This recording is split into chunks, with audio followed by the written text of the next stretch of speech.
শুভ সন্ধ্যা sir. Good evening. আমার নাম রাহুল গাওকার এবং আমি একজন ছাত্র। আমি ইসলাম ধর্ম সম্পর্কে আপনার কাছে জানতে চাই, অন্যান্য মুসলমানদের তুলনায় কেন শিয়া মুসলমানদের কম গুরুত্ব দেয়া হয়। আমি আমার এক মুসলমান বন্ধুর কাছে শুনেছি তাদেরকে শিয়া পরিবারের পানীয় পান করার অনুমতি দেয়া হয় না। পানীয় না, ঠিক আছে। আমি আসলে জানতে চাই, এও বলা হয়ে থাকে যে ইরাকে সাদ্দাম হোসেন যা করেছেন, তিনি রাসায়নিক গ্যাস প্রয়োগ করেছেন, তিনি শিয়াদের উপর নৃশংসতা চালিয়েছেন, যা দ্বিতীয় বিশ্বযুদ্ধের সময় ইহুদিদের উপর হিটলারের নির্যাতনের সঙ্গে তুলনীয়। তাহলে এটিকে কি আপনি অবিচার মনে করেন না? আমি আরো জানতে চাই, প্রকৃতপক্ষে পূর্বে শিয়ারা ইসলাম ধর্মে যে ভুল করেছে তারা আজও তার প্রায়শ্চিত্ত করে যাচ্ছে কিনা। ভাই প্রশ্ন করলেন যে শিয়াদের কেন নিচ বললে গণ্য করা হয়, তারা কি অপরাধ করেছে, সাদ্দাম হোসেন কেন তাদেরকে হত্যা করেছে, যেমন জার্মানিতে হিটলার রাসায়নিক অস্ত্র দিয়ে ইহুদিদের হত্যা করেছে ইত্যাদি। ভাই ইসলামে কোনো শিয়া সুন্নি নেই, কোনো শিয়া সুন্নি নেই ইসলামে। অনেক লোক আছে। আমি উত্তরটা দেই, আমি উত্তর দেব। আপনার প্রশ্নের উত্তর দেওয়ার পর আপনি বলবেন। ইসলামে কোনো শিয়া সুন্নি নেই। কোরআনে বলা হয়েছে সূরা আলে ইমরান অধ্যায় 3 আয়াত নম্বর 103, তোমরা আল্লাহর রজ্জু শক্ত করে ধরো এবং পরস্পর বিচ্ছিন্ন হও না। আমাদেরকে আল্লাহর রজ্জু ধরতে হবে, এটা কোরআন এবং নবী মুহাম্মদ সাল্লাল্লাহু আলাইহি ওয়াসাল্লামের সহিহ হাদিস। যদি আপনি এই রজ্জু ধরেন তাহলে আপনি খাঁটি মুসলিম। ইসলামে শিয়া সুন্নি নেই এবং ইসলামের কোনো ভাগ নেই। কোরআন বলছে সূরা আনাম অধ্যায় নম্বর 6 আয়াত নম্বর 159, হে নবী, নিশ্চয়ই যারা খণ্ড বিখণ্ড করেছে, অনেক দল করেছে ইসলাম ধর্মকে, তাদের সাথে আপনার কোনো সম্পর্ক নেই। আল্লাহ বিচার দিবসে তাদের ব্যাপারটা দেখবেন। এবং আমাদের নবী মুহাম্মদ সাল্লাল্লাহু আলাইহি ওয়াসাল্লাম বলেছেন যে মুসলিমদের মধ্যে 73টি দল হবে, এর মধ্যে কেবলমাত্র একটি দল যাবে জান্নাতে। সাহাবাগণ জিজ্ঞেস করলেন কোন দলটি? যারা অনুসরণ করবে আমাকে এবং আমার সাহাবীদের, যারা কোরআন এবং নবীর সহিহ হাদিস মেনে চলবে তারা। সুতরাং কোরআন বলছে ধর্মকে খণ্ড বিখণ্ড করো না।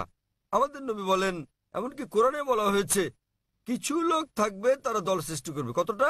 73টা। যে দল সঠিক পথে থাকবে তারা বিভাজন সৃষ্টি করবে না।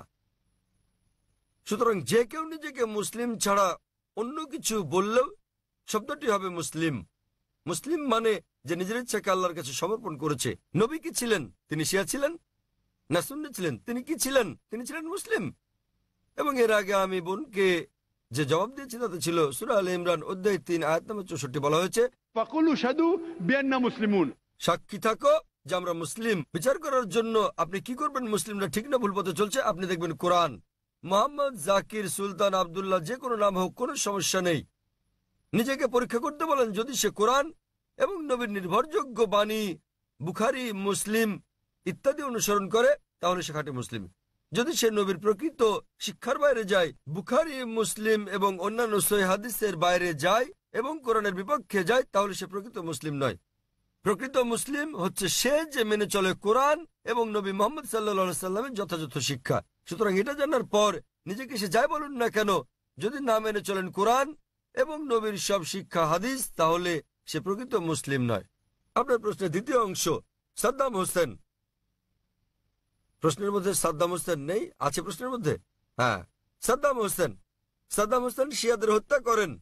ভাই আমি জানি না তিনি শিয়াদের হত্যা করেছেন কিনা, এটা মিডিয়া বলছে। কিন্তু হোক সাদ্দাম হোসেন, হোক হিটলার, হোক জর্জ বুশ, যে কোনো নিরপরাধ মানুষকে হত্যা করে, শিয়া সুন্নি বাদ দেন, যদি সে হত্যা করে নিরপরাধ কোনো হিন্দু, নিরপরাধ খ্রিস্টান, নিরপরাধ ইহুদিকে, তাহলে সেটা বড় অপরাধ।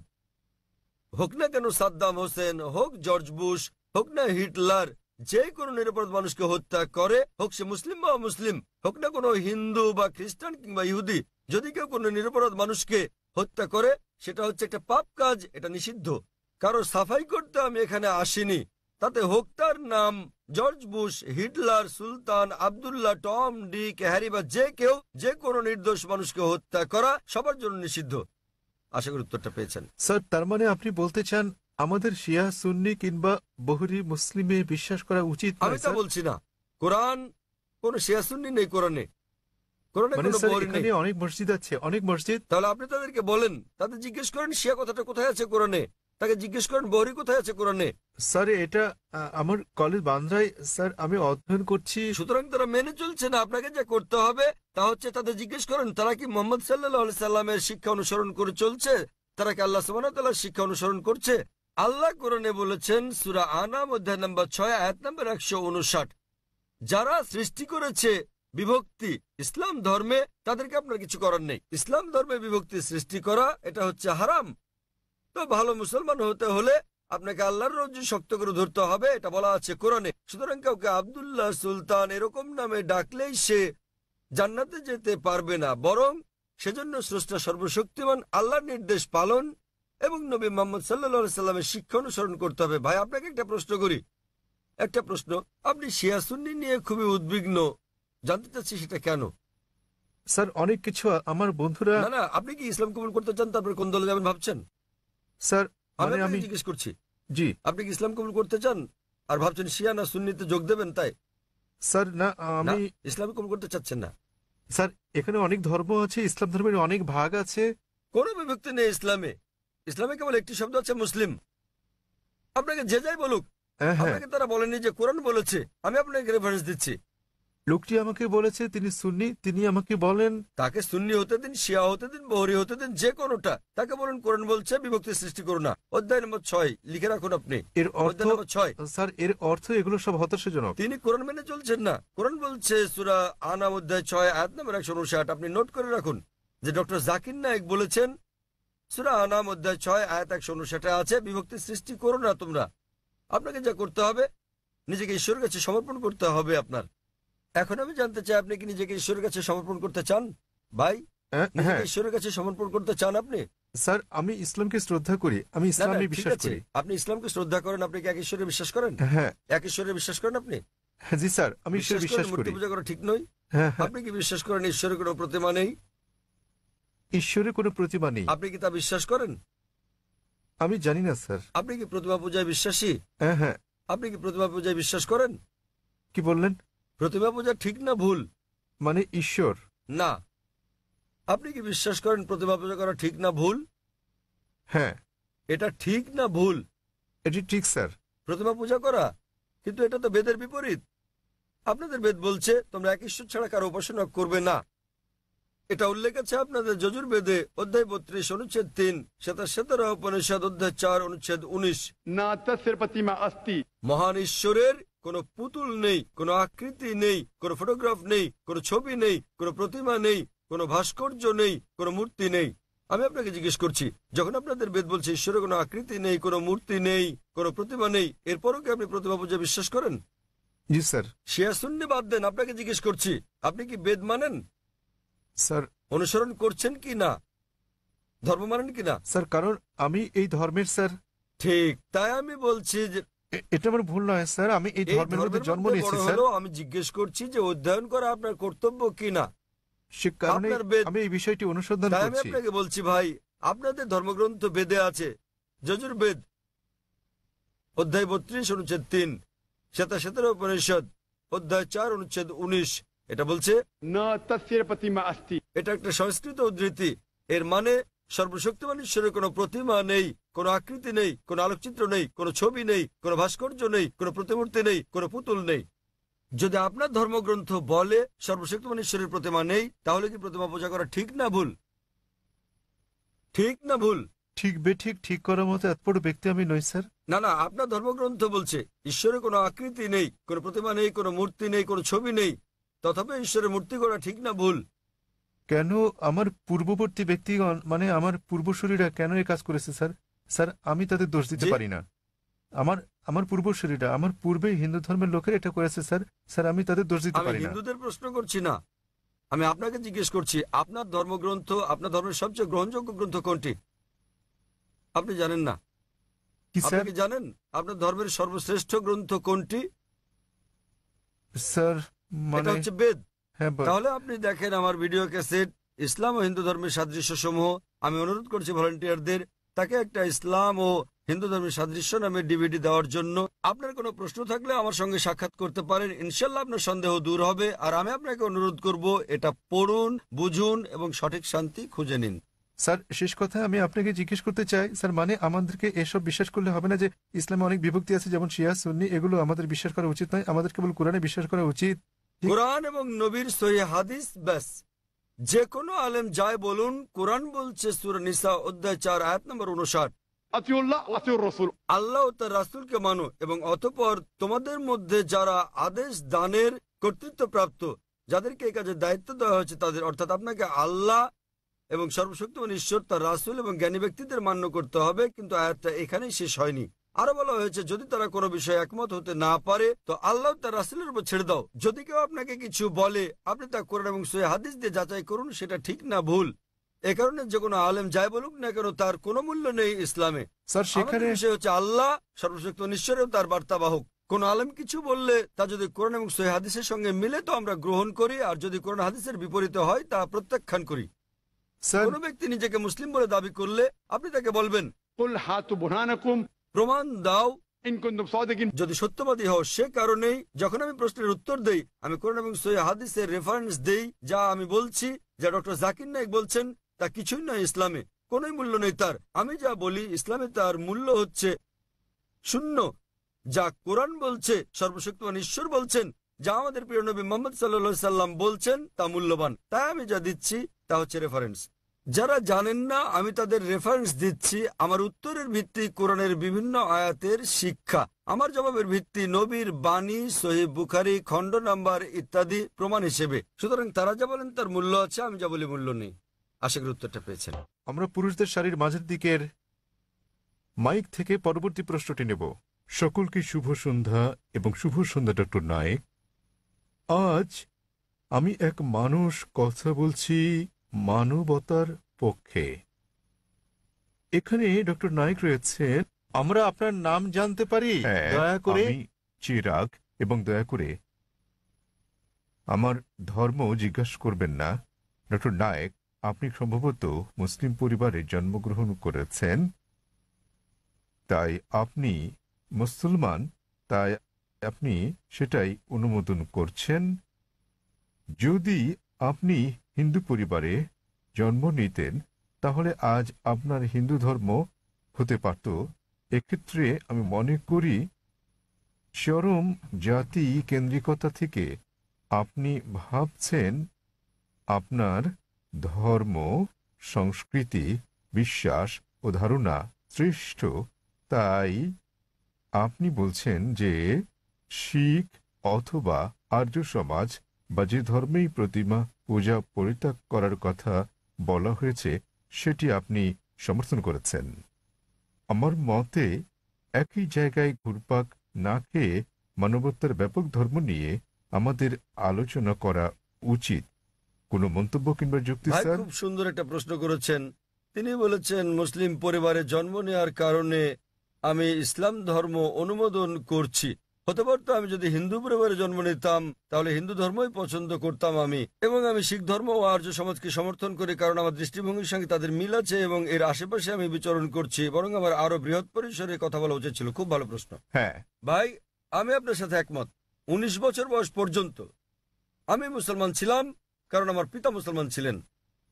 বয়স 19 বছর হওয়ার পর আমি তুলনামূলক ধর্ম অধ্যয়ন করা শুরু করলাম। এখন আমি ব্যক্তিগত পছন্দে মুসলমান। আর বিশ্বাস করেন, যদি আপনি ইসলামের চেয়ে ভালো কোনো ধর্ম আমাকে দেখাতে পারেন তাহলে আজই আমি সেই ধর্ম গ্রহণ করতে প্রস্তুত আছি। আজই। স্যার, আমি মানবতার ধর্মের কথা বলছি। ভাই আমি বলবো জি জি আমি বলছি যদি কেউ ইসলামের চেয়ে ভালো কোনো ধর্ম তা যুক্তি দিয়ে, বৈজ্ঞানিক তথ্য দিয়ে প্রমাণ করতে পারেন তাহলে আমি গ্রহণ করতে প্রস্তুত আছি। আপনি বলছেন মানবতার কথা। কে মানবতার নামে গ্রন্থ রচনা করেছেন? মহাত্মা গান্ধী। কে লিখেছেন? আপনি জানেন একজন মুসলমান ভালো মুসলমান হতে পারবেন না যদি তিনি ভালো মানুষ না হন। সে কথা সব ধর্মেই বলে, সব ভাই ধর্মে আমাকে বলে। শেষ করতে দেন। জি স্যার। আপনি এখানে আমার জবাব শোনার জন্য এসেছেন নাকি আপনার মত জানাতে এসেছেন? আমি একটি সুস্থ আলোচনা চাই এবং যৌতুক ভাই, সিদ্ধান্তে পৌঁছাতে চাই। এটা কোনো বিতর্ক প্রতিযোগিতা নয়। হ্যাঁ, একেবারে না। তাহলে আমি আমার কখনো উত্তর বলিনি। শুনুন, উত্তর শোনার পর আপনি মন্তব্য করতে পারেন। ঠিক আছে। আমাকে শেষ করতে দিন। আপনি কথা যোগ করছেন, তার মানে আমার উত্তর আপনি শুনছেন। চালিয়ে যান। শুনুন মনোযোগ দিয়ে। জি। আপনার মনের মধ্যে মহাভারতের কাহিনী চলছে, কি করে শুনবেন? দয়া করে যখন চালিয়ে যান। আপনি আপনার প্রশ্নের সময় কি আমি আপনাকে বাধা দিয়েছিলাম? দয়া করে চালিয়ে যান। আমি কি বাধা দিয়েছি? আপনি বাধা দেননি। দয়া করে চালিয়ে যান। সবকিছু লেখা আছে, প্রশ্ন করতে আসছেন। আমি কিভাবে বলেছি? আমি জবাব দিচ্ছি, শুনুন। হ্যাঁ, তাতে এটা আমার কি? জবাব। তাহলে কেন আপনি মন্তব্য করছেন? দয়া করে বলুন স্যার, দয়া করে বোঝার চেষ্টা করুন, আমাকে আপনার উত্তর বলুন। আমার উত্তর শুনলে আপনি বুঝতে পারবেন, অন্যথায় লাখ লাখ মানুষ বুঝলেও আপনি একই প্রশ্নই করে যাবেন। আমি একজন চিকিৎসক, এক ব্যক্তি একা দুটো বিষয়ের প্রতি মনোযোগ দিতে পারে না।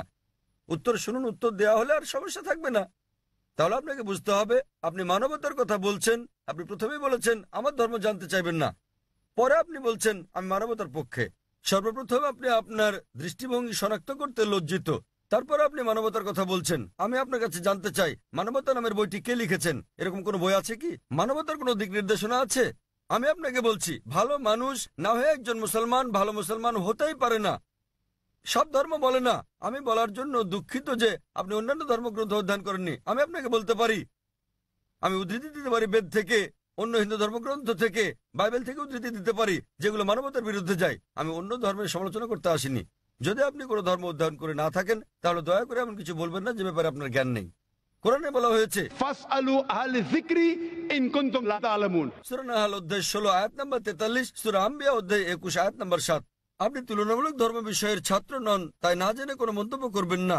আমি বাইবেল থেকে উদ্ধৃতি দিতে পারি যা মানবতার বিরুদ্ধে। আমি আপনাকে চ্যালেঞ্জ করছি কোরআন থেকে এমন একটা আয়াত বের করেন, নবী মুহাম্মদ সাল্লাল্লাহু আলাইহি সাল্লামের এমন কোন বাণী বের করেন যা মানবতার বিরুদ্ধে যায়। সুতরাং এমন কথা বলবেন না সব ধর্মে বলা হয়েছে। দুঃখিত, আপনার জানাশোনা বড়ই দুর্বল। আমি আপনাকে যা বলার চেষ্টা করছি, মানবতা মানে ঠিক আছে আপনি কেবল স্ট্যান্ডার্ড 2-3 আছেন, আর আমি যা বলছি তা কেবল স্কুল পাস নয়, কেবল স্নাতক পাস নয়, বুঝতে হবে স্নাতকোত্তর পাস হতে হবে আপনাকে। ইসলাম মানে উচ্চ পর্যায়ে, কেবল মানবতার কোনো পর্যায় নেই।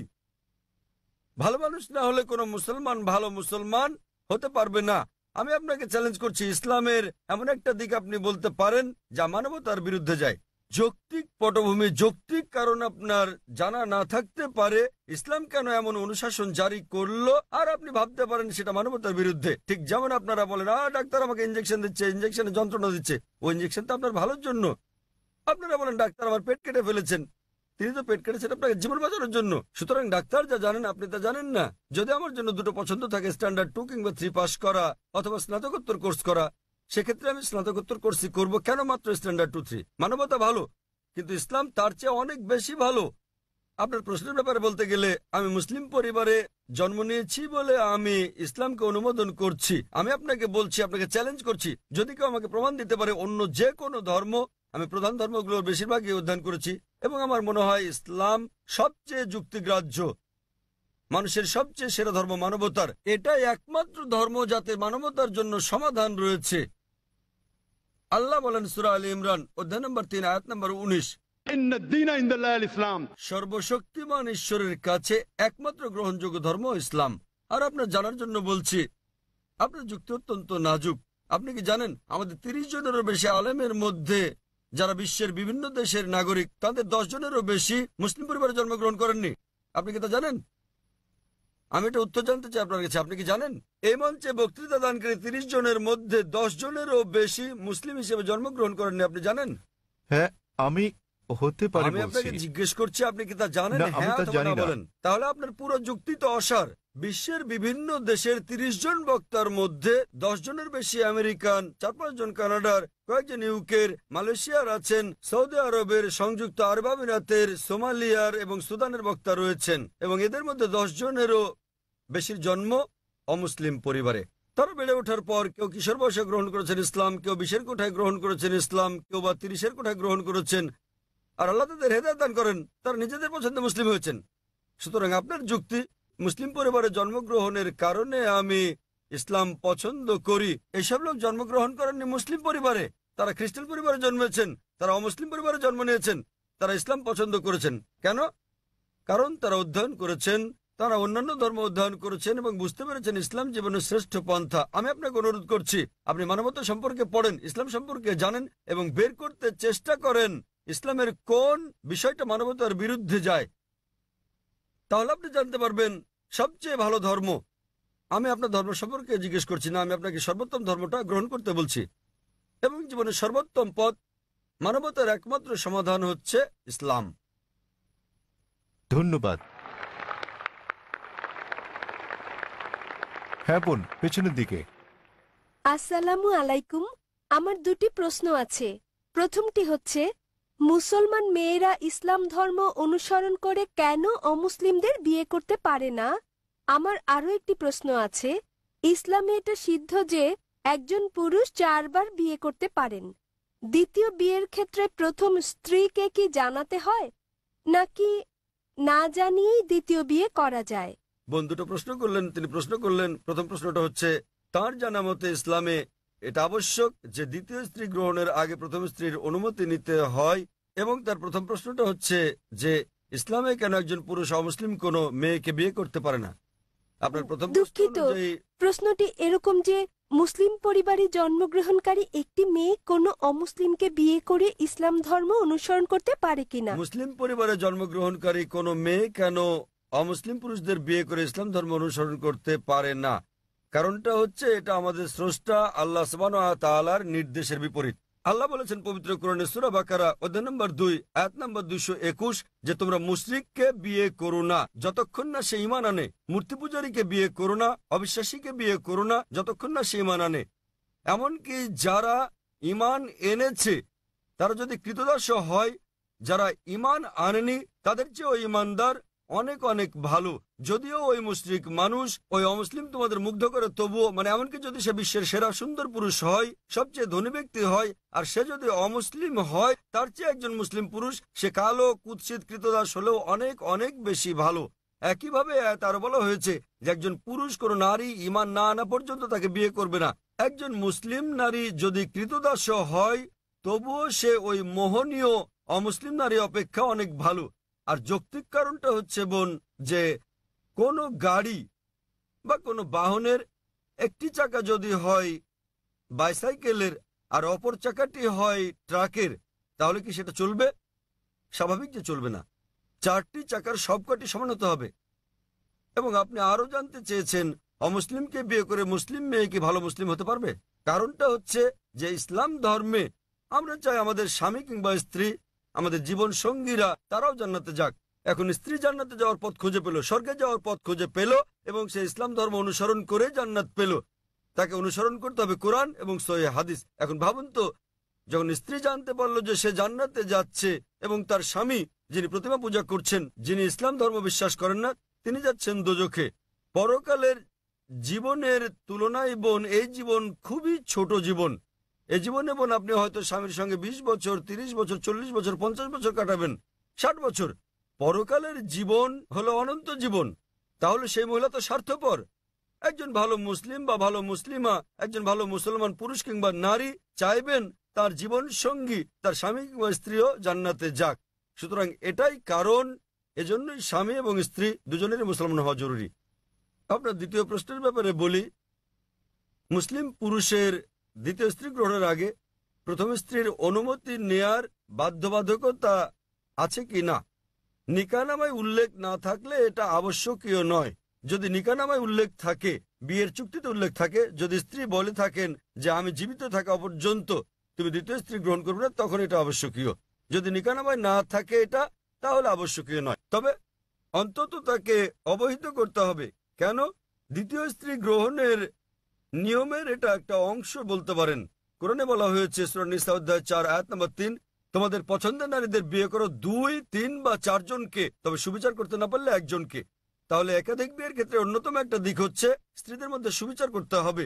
তো যদি প্রথম স্ত্রীকে এটা না জানান, তাদের মধ্যে সুবিচার করবেন কিভাবে? তখন হয়তো আপনি মিথ্যে বলবেন, অফিসের কাজে যাচ্ছেন, বোম্বের বাইরে যাচ্ছেন ইত্যাদি বলতে পারেন। কিন্তু যদি আপনি দ্বিতীয় বিয়ে করেন, প্রথম স্ত্রীর অনুমতি নেওয়া সেখানে আবশ্যকীয় না হলেও উভয় স্ত্রীর মধ্যে সমান আচরণের কথা ভেবে আপনাকে অন্তত বিষয়টা থেকে জানাতে হবে। আশা করি উত্তরটা পেয়েছেন বোন। ধন্যবাদ। হ্যাঁ ভাই, আপনার নাম এবং আপনার প্রশ্ন। হ্যাঁ, হ্যালো ডক্টর জাকির নায়েক, আমার নাম মাহেন্দ কুমার এবং আমি একজন MBA পাস। ফোর্টে থমাস কুকের হয়ে কাজ করি। আমার প্রশ্ন নন ভেজিটেরিয়ান খাদ্য সংক্রান্ত। ইসলামে কি এর অনুমতি আছে? পশু পাখি জীবিত প্রাণী, আপনি কি একে সহিংসতা বলে মনে করেন না? আমার দ্বিতীয় প্রশ্ন, নন ভেজ খাদ্য গ্রহণ কি ইসলামে বাধ্যতামূলক এবং প্রকৃত নিরামিষভোজী ব্যক্তি কি ইসলাম অনুসরণ করতে পারেন? ভাই মহেন্দ্র কুমার খুব সুন্দর একটা প্রশ্ন করেছেন। তিনি বললেন যে ইসলামে আপনারা ননভেজ খাবার খাবেন, আপনারা প্রাণী হত্যা করবেন, কেন ইসলাম ধর্ম প্রাণী হত্যা করার অনুমতি দেয়? এবং একজন মুসলমান কি প্রকৃত নিরামিষভোজী হতে পারেন? ভাই, এই প্রশ্নের উত্তর দেওয়ার আগে আমি আপনাকে বলতে চাই, একজন মুসলমান প্রকৃত নিরামিষভোজী হয়েও খুব ভালো একজন মুসলমান হতে পারেন। এটা বাধ্যতামূলক নয় ইসলামে যে আপনাকে ননভেজ খেতেই হবে, এটা বাধ্যতামূলক নয়। তবে যেহেতু কোরআনে আল্লাহ বলেছেন এবং আমাদেরকে অনুমতি দিয়েছেন ননভেজ খাদ্য গ্রহণের জন্য, সূরা মাইদা অধ্যায় 5 আয়াত 1 এখানে বলা হয়েছে যে তোমরা চতুষ্পদ জন্তু খাও যা তোমাদের জন্য হালাল করা হয়েছে। সূরা নাহল অধ্যায় 16 আয়াত 5 উল্লেখ করা হয়েছে যে তোমরা গো মহিষাদের মাংস ভক্ষণ করতে পারো। সূরা মুমিনুন অধ্যায় 23 আয়াত 21 বলা হয়েছে যে গো মহিষাদের উদরস্থিত বস্তু থেকে আমি তোমাদের পান করাই, এর মধ্যে তোমাদের উপকার রয়েছে এবং তোমরা এদের মাংস ভক্ষণ করতে পারো। সুতরাং যখন সর্বশক্তিমান ঈশ্বর হালাল প্রাণীর মাংস ভক্ষণ করার অনুমতি দিয়েছেন তখন আমরা কেন খাবো না? এখন যৌক্তিক কারণের দিকে আসি, কেন ইসলাম আমিষ ননভেজ খাদ্য গ্রহণের অনুমতি দিয়েছে? যদি ননভেজ খাদ্যকে বিশ্লেষণ করা হয় দেখা যাবে এগুলো প্রোটিন সমৃদ্ধ। মানব দেহে 23 প্রকার অ্যামিনো অ্যাসিডের প্রয়োজন রয়েছে, যার 8টি মানব দেহে তৈরি হয় না, খাদ্য দিয়ে এগুলোর চাহিদা মেটাতে হয়। এগুলো অত্যাবশ্যকীয় অ্যামিনো অ্যাসিড নামে পরিচিত। এখন এই 8 প্রকার অত্যাবশ্যকীয় অ্যামিনো অ্যাসিডের সবগুলো কোনো শাকসবজির মধ্যে একসঙ্গে পাওয়া যায় না, কেবলমাত্র মাংসের মধ্যে পাওয়া যায়। সেজন্য কোনো প্রাণীর মাংস শাকসবজির তুলনায় অধিক বেশি পুষ্টিকর। এছাড়াও যদি আপনি বিশ্লেষণ করেন, যদি আপনি তৃণভোজী প্রাণীদের দাঁতগুলো ভালো করে দেখেন, যেমন গরু, ছাগল, ভেড়া, এদের দাঁতগুলো চ্যাপ্টা, এরা কেবল তৃণভক্ষণ করে, মাংস খায় না। যদি আমরা ভালো করে দেখি মাংসাশী প্রাণীগুলোর দাঁত, যেমন বাঘ, চিতাবাঘ, সিংহ, দেখতে পাবো এদের দাঁতগুলো তীক্ষ্ণ, তাদের ক্যানাইন দাঁত আছে। এরা কেবল মাংস খায়, তৃণজাতীয় খাদ্য খায় না। যদি আমরা মানুষের দাঁতগুলো বিশ্লেষণ করি, আমরা আয়নার সামনে গিয়ে ভালো করে দেখি আমাদের মানুষের চ্যাপ্টা এবং তীক্ষ্ণ 2 ধরনের দাঁতই রয়েছে। যদি সর্বশক্তিমান ঈশ্বর আমাদের কেবলমাত্র শাকসবজি খাওয়ানোর ইচ্ছে করতেন তাহলে কেন তিনি আমাদের ক্যানাইন দাঁত দিলেন? কেন তিনি আমাদের তীক্ষ্ণ দাঁত দিলেন? কিসের জন্য? স্বাভাবিকভাবে বোঝা যায় প্রাণীজ খাবার খাওয়ার জন্য, মাংস খাওয়ার জন্য। এছাড়াও যদি আমরা মানুষের পরিপাকতন্ত্র বিশ্লেষণ করি, যদি আমরা এটাকে তৃণভোজী প্রাণীগুলোর সঙ্গে তুলনা করি, গরু, ছাগল, ভেড়া, দেখা যাবে এরা কেবল তৃণ হজম করতে পারে।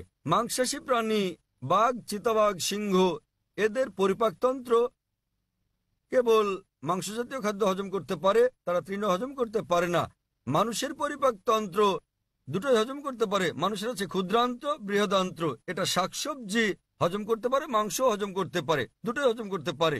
সর্বশক্তিমান ঈশ্বর যদি আমাদের কেবল শাকসবজি খাওয়াতে চাইতেন তাহলে তিনি কেন আমাদের এমন পরিপাকতন্ত্র দিলেন যা উভয় হজম করতে পারে? বিশ্লেষণে দেখা গেছে হিন্দুদের অনেকের ধারণা যে হিন্দু ধর্ম মাংসজাতীয় খাদ্য খাওয়া নিষিদ্ধ করেছে। প্রকৃতপক্ষে যদি আপনি পড়েন, মনুস্মৃতিতে উল্লেখ আছে অধ্যায় নম্বর 5 শ্লোক নম্বর 30, সর্বশক্তিমান ঈশ্বর খাদ্য হিসেবে কিছু প্রাণীকে সৃষ্টি করেছেন আর কিছুকে করেছেন খাদক। যেসব প্রাণীকে খাদ্য হিসেবে সৃষ্টি করা হয়েছে সেগুলো খেলে কোনো পাপ হবে না। মনুস্মৃতি অধ্যায় 5 শ্লোক 31 বলছে যে সর্বশক্তিমান ঈশ্বর কিছু প্রাণী বলির জন্য সৃষ্টি করেছেন, তাদের জবাই করলে পাপ হবে না। মনুস্মৃতি অধ্যায় 5 শ্লোক 40 বলা হয়েছে যে বলিদানের পশু বলি দেওয়ার জন্য অনুমতি আছে, এটা ঈশ্বরের বিধান। সুতরাং হিন্দু ধর্মে প্রাণীর মাংস খাওয়ার অনুমতি আছে। বেদ ও অন্যান্য ধর্মগ্রন্থ পড়লে দেখবেন সাধু সন্তরা প্রাণীর মাংস খেতেন, এমনকি গরুর মাংস খেতেন। মহাভারত পড়লে দেখবেন অনুশাসন পর্ব অধ্যায় নম্বর 88, যখন পাণ্ডবরা একত্রে মিলিত হয়, যুধিষ্ঠির যিনি পাণ্ডবদের বড় ভাই, তিনি ভীষ্মকে জিজ্ঞেস করেন যে কোন খাদ্য আমাদের যজ্ঞে পূজায় দেওয়া উচিত যাতে করে আমাদের পূর্বপুরুষ সন্তুষ্ট হয়। তো ভীষ্ম উত্তর দিলেন যে যদি আপনি লতাপাতা, গুল্ম, শাকসবজি দেন তাহলে আমাদের পূর্বপুরুষেরা 1 মাসের জন্য সন্তুষ্ট থাকবে। যদি আপনি দেন মাছ তাহলে 2 মাস, যদি তাদেরকে মাংস দেন তাহলে 3 মাস, যদি খরগোশ দেন তাহলে 4 মাসের জন্য, যদি ছাগল দেন তাহলে 5 মাস, যদি লবণযুক্ত শুকরের মাংস দেন তাহলে 6 মাস, যদি তাদের পাখি দেন তাহলে 7 মাস, যদি হরিণ দেন তাহলে 8 মাস। এভাবে খাদ্য তালিকা ক্রমশ বড় হতে থাকে। বলা হয়েছে যদি মহিষ দেন তো 11 মাস, যদি দেন গোমাংস আপনি তাহলে আমাদের পূর্বপুরুষেরা পুরো 1 বছর সন্তুষ্ট থাকবে। এবং যদি ছাগলের লাল মাংস কিংবা গন্ডারের মাংস দেন, তাহলে তারা অনন্তকাল সন্তুষ্ট থাকবেন। সুতরাং হিন্দু ধর্ম মতে প্রাণীর মাংস খাওয়া কোনো পাপ নয়। হিন্দু ধর্মাবলম্বী অনেকে জীবিত প্রাণী হত্যা না করার অহিংস দর্শনে উদ্বুদ্ধ হয়ে মাংস খেতেন না, তারাও খেতে শুরু করেছেন। কিন্তু এমনকি এই অহিংস দর্শন, যেমন আপনি বলেছেন যে জীব হত্যা করা হচ্ছে পাপ, ভাই আপনি কি জানেন যে উদ্ভিদেরও প্রাণ আছে? আপনি কি এটা জানেন ভাই? জি।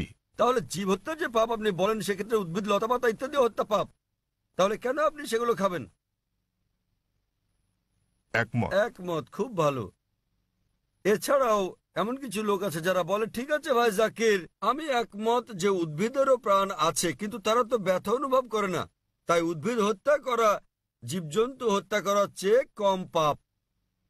যে বিষয়টা মনে রাখতে হবে তা হচ্ছে বিজ্ঞান আজ উন্নত, আমরা জানতে পেরেছি যে উদ্ভিদও ব্যথা অনুভব করে, কিন্তু উদ্ভিদের কান্না মানুষ শুনতে পায় না। কারণ মানুষ যে শব্দ তরঙ্গ শুনতে পায় তার মাত্রা 20 সাইকেল থেকে 20,000 সাইকেল পার সেকেন্ড পর্যন্ত, এর নিচের বা বেশি মাত্রা শব্দ তারা শুনতে পায় না। আমেরিকার এক কৃষক উদ্ভিদের কান্নাকে মানুষের শ্রবণ তরঙ্গে রূপান্তর করেছিলেন এবং উদ্ভিদগুলো কান্নাকাটি করলে, পানি চাইলে তিনি বুঝতে পারতেন।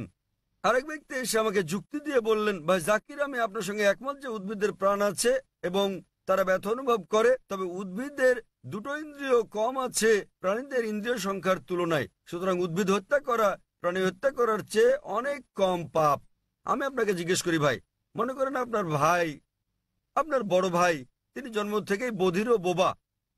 যখন সে বড় হলো তখন কেউ তাকে হত্যা করলো, তাহলে কি আপনি বিচারককে বলবেন যে মহামান্য এই হত্যাকারীকে আপনি কম শাস্তি দিন, কেননা আমার ভাই দুটো ইন্দ্রিয় কম ছিল, তিনি শুনতে পেতেন না, কথা বলতে পারতেন না?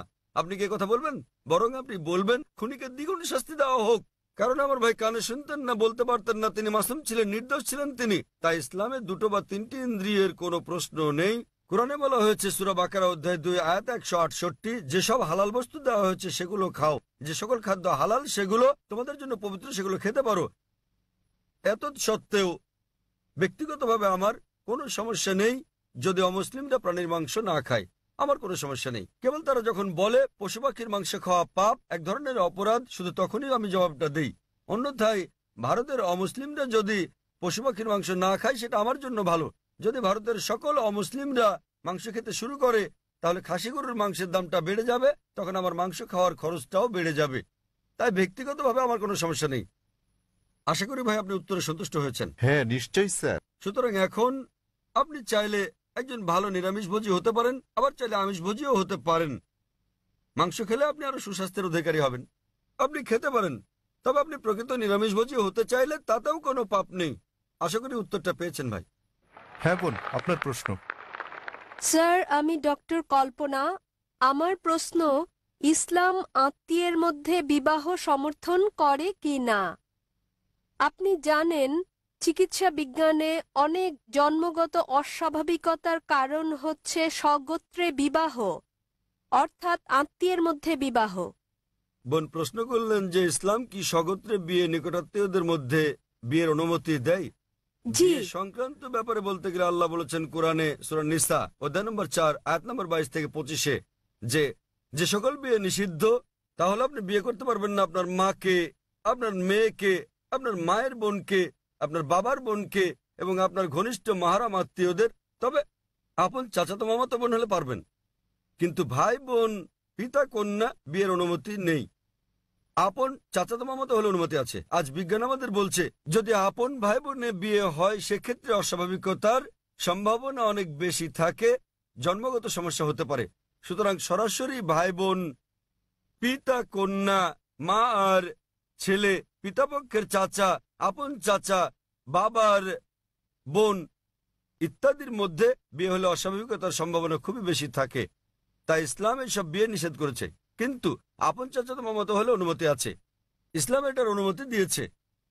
আর বিজ্ঞান আজ আমাদের বলছে এমনকি চাচাতো মামাতো ফুফাতো ভাই বোনের ক্ষেত্রেও এর সম্ভাবনা আছে, তবে খুবই কম। জন্মগত সমস্যা হতে পারে যদি দুই ব্যক্তি, পুরুষ মহিলা অপরিচিত হয়, তারা যদি পরস্পরের আগে থেকেই আত্মীয় নাও হয় তবুও জন্মগত সমস্যা হতে পারে। তাহলে বোঝা যাচ্ছে জন্মগত সমস্যা কেবল আত্মীয়ের মধ্যেই হয় না, তবে সমস্যা অত্যাধিক বেশি থাকে সরাসরি আপন ভাই বোন বাবা অথবা মা আপন চাচা হলে, আপন চাচাতো মামাতো ফুফাতো ভাই বোনের মধ্যে সম্ভাবনা কিছুটা বেশি অপরিচিতের তুলনায়, তবে পার্থক্যটা খুবই ক্ষীণ। তবে আহমদ শাকরের মতো এরকম একটা হাদিস আছে, যে হাদিসে প্রিয় নবী বলেছেন যে অব্যাহতভাবে বংশানুক্রমে আপন চাচাতো মামাতো ফুফাতো ভাই বোনের মধ্যে বিয়ে করো না। তাই বংশানুক্রমে আপন আত্মীয়দের মধ্যে বিয়ে অব্যাহত রাখলে সমস্যা হতে পারে। অন্যথায় এমনকি মেডিকেল সায়েন্স বলছে বংশানুক্রমিক না হলে সমস্যা নেই, তবে যদি আপন কাজিনদের মধ্যে বিয়ে অব্যাহত রাখা হয়, যেমন ধরেন কাজিন আবারও কাজিন আবারও কাজিন, তাহলে সম্ভাবনা কিছুটা বাড়ে। এমনিতে সাধারণভাবে কোনো সমস্যা নেই। আশা করি বোন উত্তরটা পেয়েছেন। আপনাকে ধন্যবাদ। হ্যাঁ ভাই, 1 নম্বর মাইক। আসসালামু আলাইকুম জাকির ভাই। আমার স্যার নাসির স্যার গুরু আমাকে আপনার সঙ্গে